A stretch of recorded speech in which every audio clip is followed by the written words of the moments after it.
पूछा ही नहीं। वापस बोलिए, एक बार और बोलिए। क्या हिंदू और मुस्लिम में भाईचारा संभव है? मीरा जी,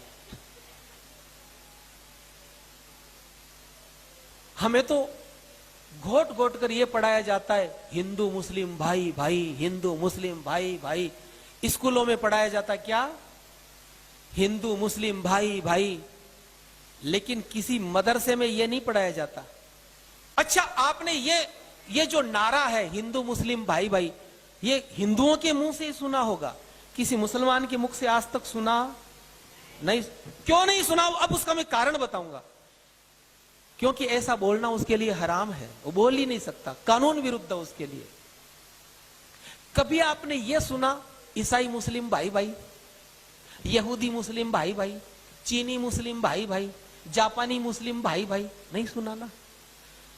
हिंदुओं को सबसे बर्बाद और तबाह करने वाला कोई वाक्य है तो वो है हिंदू मुस्लिम भाई भाई। मैं मात्र 4 आयतें बोलूंगा, आप खुद समझ जाना, आप खुद समझ लो कि क्या कभी भाईचारा कभी हो सकता है, कभी संभव है। मैं कुछ लाइनें बोल रहा हूं जो कुरान मजीद में जो आदेश दिए गए। सबसे पहली लाइन, ला यत्खिजिल मुअमिनूनल काफिरीन औलिया। ये चीज मैं बोलूं कि ना बोलूं? मैं इसलिए बोलूं कि ताकि उन नमूनों को भी पता चले कि मुझे भी आता है ये सब बोलना। वो भी तो सुन रहे होंगे ना कहीं बैठे बैठे। नहीं तो कोई ये कह सकता है कि ये आदमी काल्पनिक बोल रहा है। इसलिए मैं ये बिल्कुल बोल करके बता रहा हूं। हिंदी अर्थ, हे मोमिनो, यानी हे मुसलमानों, मोमिन के सिवा कभी किसी को दोस्त ना बनाना। समझ गए? भाईचारा। अगर कोई मुसलमान है तो ही उसको दोस्त बनाना।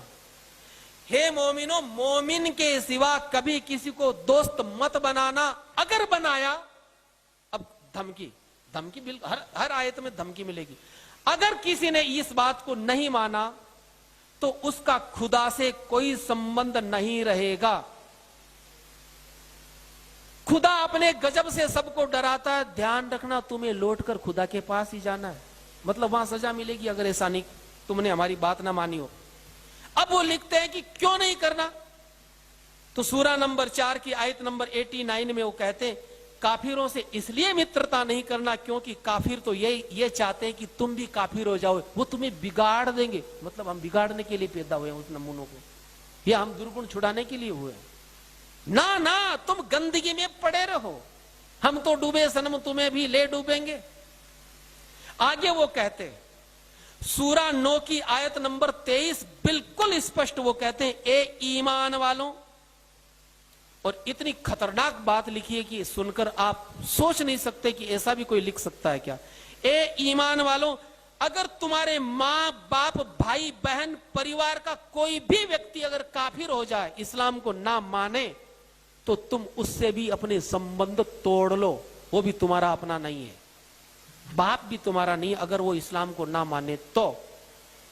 कुरान में तो ये चीज थोड़ी सॉफ्ट लिखी है, लेकिन यही बात बाइबल में लिखी है, बिल्कुल ये की है।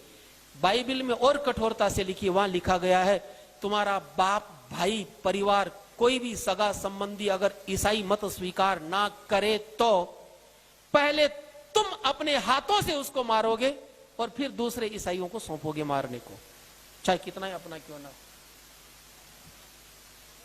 आगे वो कहते हैं, अब भाईचारा कहां? भाईचारा भी है वैसे, भाईचारे की बात भी है एक जगह, वो है सूरा नंबर 49 49 नंबर में 9 और 10 नंबर की आयत में। वो कहते हैं अगर मोमिनों के 2 गुट आपस में लड़ ले, मुसलमानों के 2 फिरके आपस में अगर लड़ ले तो उनको लड़ने मत देना, उनमें सुलह करवा देना, समझौता करवा देना। भाईचारा है लेकिन केवल मुसलमान से भाईचारा है। और आगे वो लिखते हैं, वो मैंने आपको बता ही दिया नहीं कि तुम काफिरों को ज्यादा देर तक कैद रखो, ज्यादा देर नहीं रखना, उसको अनाज नहीं खिलाना, उसका तुरंत कत्ल करके गर्दन उड़ा करके उसका खून बहा करके जमीन में गाड़ देना। जिंदा रहने तक का अधिकार नहीं है किसी को। जो लोग इस्लाम में भाईचारा ढूंढते हैं, जिस प्रकार भैंस के गोबर में सुगंध कभी आ नहीं सकती, जैसे कभी पश्चिम में सूरज नहीं निकल सकता, जैसे नदियां के दोनों धाराएं कभी मिल नहीं सकती, हिंदू इस मुसलमान का भाईचारा क्या, मुसलमान से दुनिया में किसी का भाईचारा नहीं हो सकता। कहीं भाईचारे से रहे ये किसी, कहीं पर भी किसी के साथ भी रहे, गैर मुस्लिम से नहीं रहे ना। अगर आपको भाईचारे का ज्यादा शौक है, आप उनसे भाईचारे की बात करो, आप उनको भाई मानेंगे, वो आपको चारे की तरह चरते रहेंगे। अगर भाईचारा करने की ज्यादा फैशन है, अरे तो आपस में भाईचारा करो। भाईचारा ब्राह्मण क्षत्रिय वैश्य शूद्र, क्यों ना आपस में हम भाईचारा करें। वहां भाईचारा कभी नहीं हो सकता। सावधानी ही सुरक्षा है। ये जाति जहां गई, पर्सिया में मात्र 4000 मुसलमानों को उन्होंने शरण दे दी थी और पूरा पर्सिया खत्म कर दिया गया। पारसियों को निकाला, बेचारे यहां जान बचा के भाग के आए। ये लोग जहां गए वहां की कौम को इन्होंने नष्ट किया। तो हिंदुस्तान को ही खत्म क्यों नहीं कर पाए? क्योंकि यहां संख्या ज्यादा थी, बड़ा देश था, लगे हुए अभी तक है। तो जय श्री